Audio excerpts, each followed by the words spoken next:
오늘 본문에 등장하는 선지자 엘리야를 생각하면 여러 가지 사건들이 기억날 거라고 생각됩니다. 주일학교 때부터 저희가 엘리야 선지자에 대한 이야기들을 많이 들어왔습니다. 갈멜산에서 그 바알과 아세라의 선지자 850대 1, 이 사건이 가장 먼저 생각날 것 같고요. 그리고 사르밧 가부, 그 죽은 아들을 다시 살리는 놀라운 일들, 그리고 오늘 목사님께서 설교하셨듯이 죽음을 보지 않고 불병거에 의해서 하늘로 올라간 사건까지 우리가 이 엘리야 하면 생각나는 사건들이 많습니다.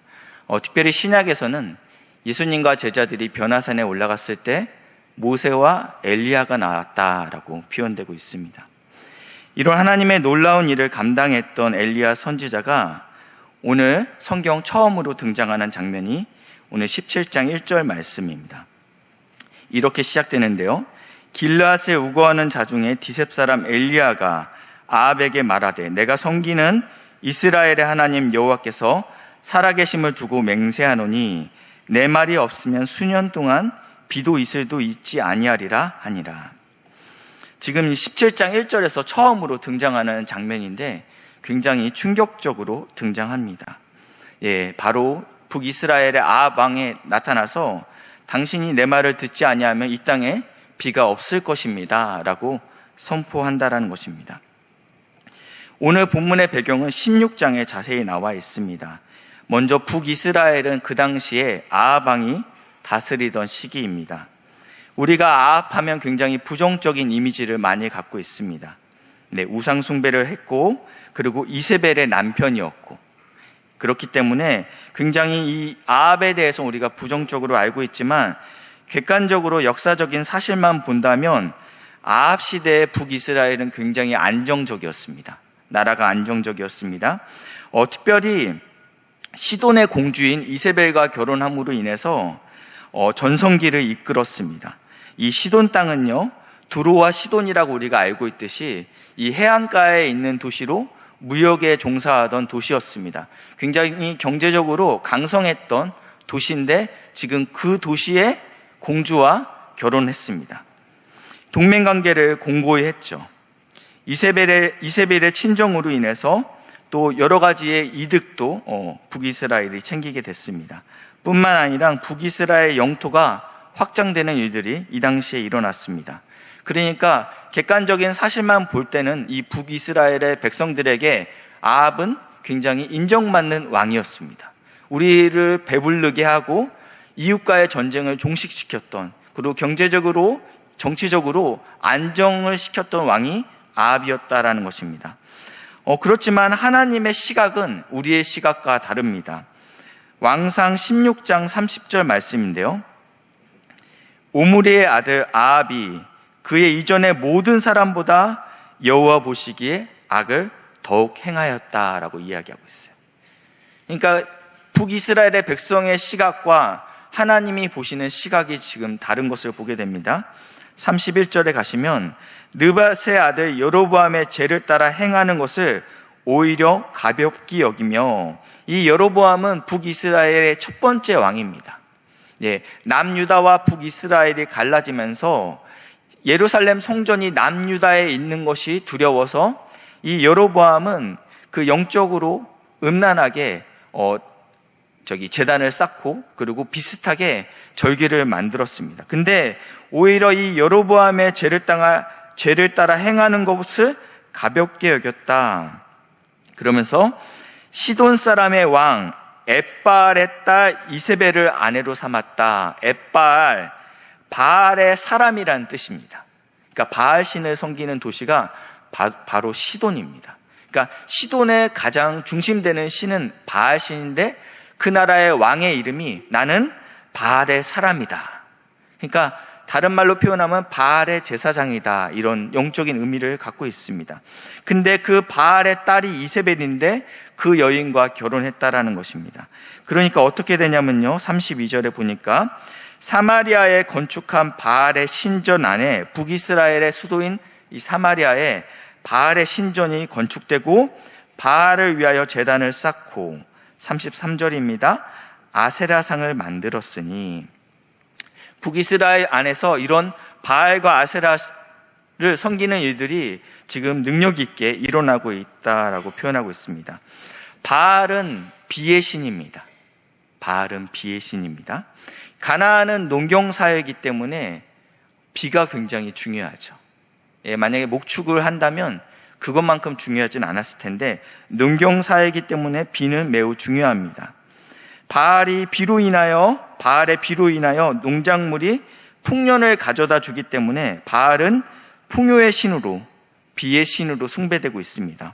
그리고 이 아세라 신은 바알의 아내 혹은 바알의 부인의 신이었다, 이렇게 이야기합니다. 근데 이 아세라 신은 풍요와 다산의 신입니다. 그러니까 이 바알과 아세라는 우리에게 풍부한 복을 가져다 주는 신이었다라는 것입니다. 이들이 가나안 땅에 정착하면서 이제는 농경사이기 때문에 이들에게 정말 풍요를 가져다 주는 그 신인 바알을 섬겼다라는 것입니다. 비의 신 바알을 섬겼는데요. 두 번째는요, 이들의 첫 번째 특징은 영적으로 음란해진 특징이 있었습니다. 이 아합 시대 때는요. 두 번째 특징은 하나님의 말씀보다 물질이 우선되는 시대였다라는 것입니다. 왕상 16장 34절 말씀인데요. 그 시대에 베델 사람 히엘이 여리고를 건축하는데 그가 그 터를 쌓을 때 첫째 아들 아비람을 잃었고 그가 성문을 세울 때 막내 아들 수굽을 잃었으니, 그 다음이 중요해요. 여호와께서 눈의 아들 여호수아를 통하여 하신 말씀과 같이 되었더라. 지금 이 뒤에 여호수아 때 어떠한 말씀을 하나님께서 여리고에 관련돼서 했다라고 표현하고 있는데요. 여호수아 6장 26절 말씀입니다. 이스라엘 백성이 약속의 땅 가나안의 땅에 들어갔을 때 요단강을 건너자마자 첫 번째로 만난 성이 여리고성이죠. 그 성을 어떻게 정복했습니까? 칼과 창으로 정복하지 않았어요. 하나님의 말씀에 온전히 순종함으로 하루에 한 바퀴씩 돌아라, 이렇게 명령하셔갖고, 내가 이 가나안의 이 전쟁은 칼과 싸움의 전쟁이 아니다, 규모의 싸움의 전쟁이 아니다, 군사력의 싸움이 아니고 오직 하나님의 말씀에 순종함으로 이길 수 있는 전쟁이라는 것을 이 여리고성을 통해서 명확히 보여주셨습니다.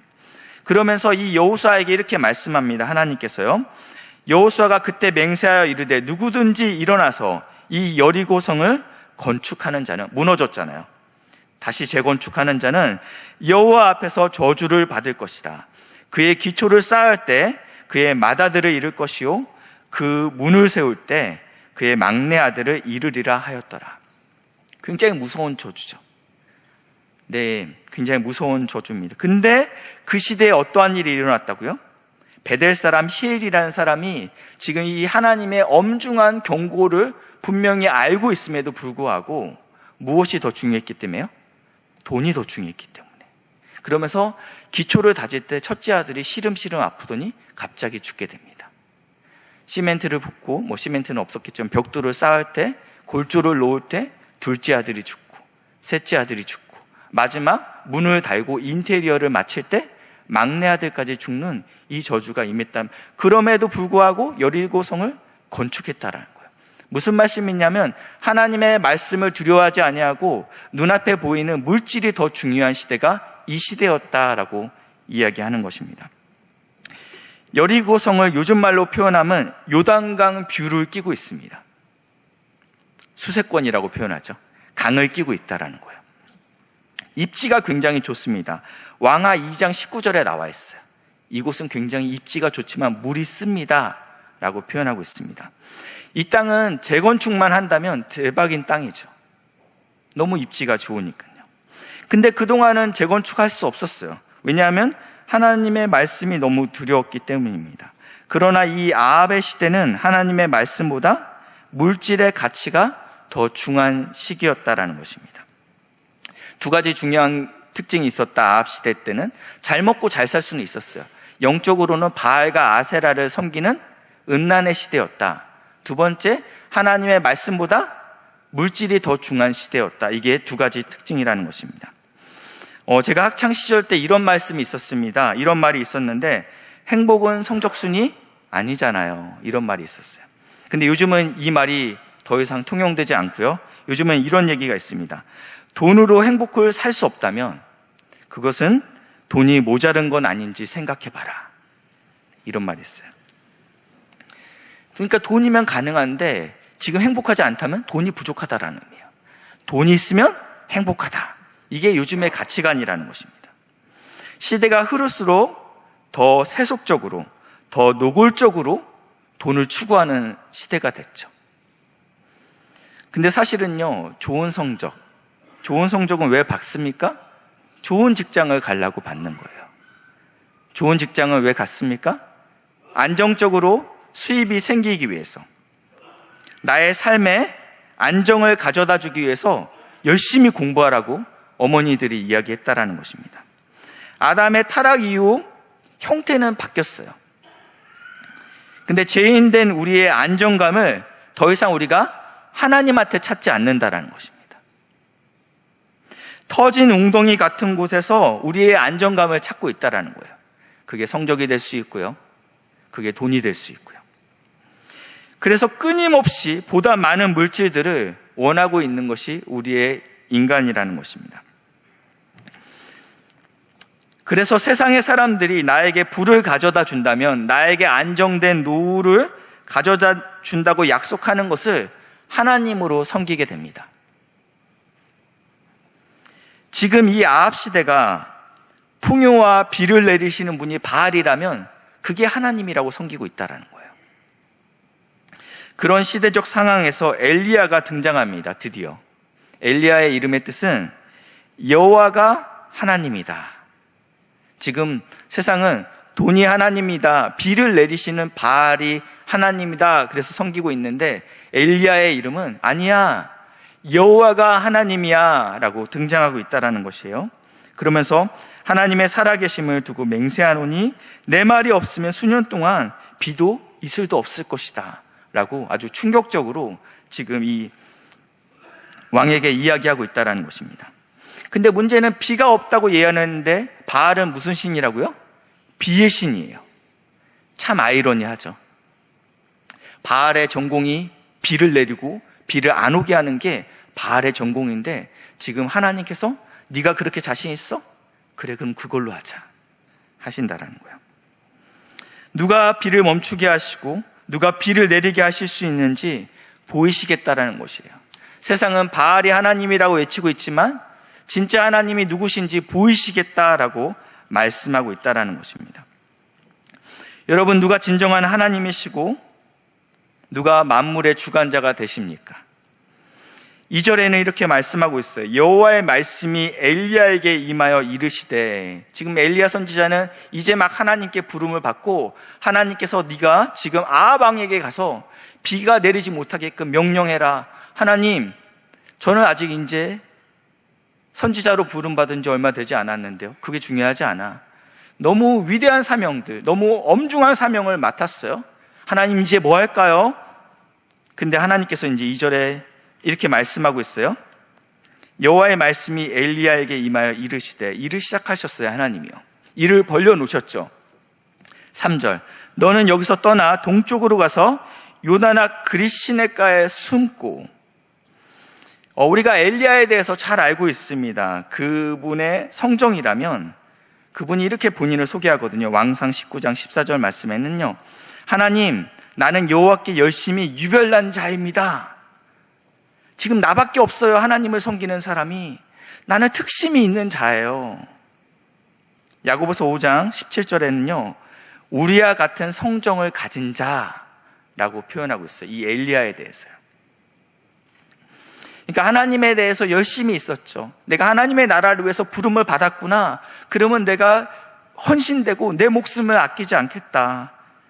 하나님, 북이스라엘의 실세 아합 왕 앞에서도 담대하게 하나님의 말씀을 선포했던 엘리야라면, 하나님 혹시 잘못 말씀하신 거 아니에요? 저 갈멜산 가야 되는 거 아니에요? 제가 잘못 들은 것 같습니다. 저는 지금 준비가 돼 있습니다. 저는 850대 1로 싸워도 하나님을 위해서 죽기까지 싸울 수 있습니다. 당신을 위해서 제가 싸울 준비가 되어 있습니다. 그런데 하나님의 뜻은 그릿시냇가에 숨는 것에 있었다라는 거예요. 순종하기 어려운 명령입니다. 그러나 더 이해되지 않는 말씀을 하나님께서 하십니다. 4절입니다. 그 시냇물을 마시라. 내가 까마귀들에게 명령하여 거기서 너를 먹이게 하라. 지금 누구를 통해서 음식을 제공받으라고 말씀하세요? 까마귀요. 레위기 11장에는요, 음식에 대한 정결법이 나와 있습니다. 무엇을 먹어야 되는지, 무엇이 부정한 것인지에 나와 있는데 11장 15절 말씀은요, 새 중에 더러운 것들에 대해서 언급을 쭉 하다가 15절에 보니까 까마귀 종류화라고 표현하고 있어요. 하나님의 위대한 선지자 엘리야가 지금 그릿시냇가까지 숨었어요.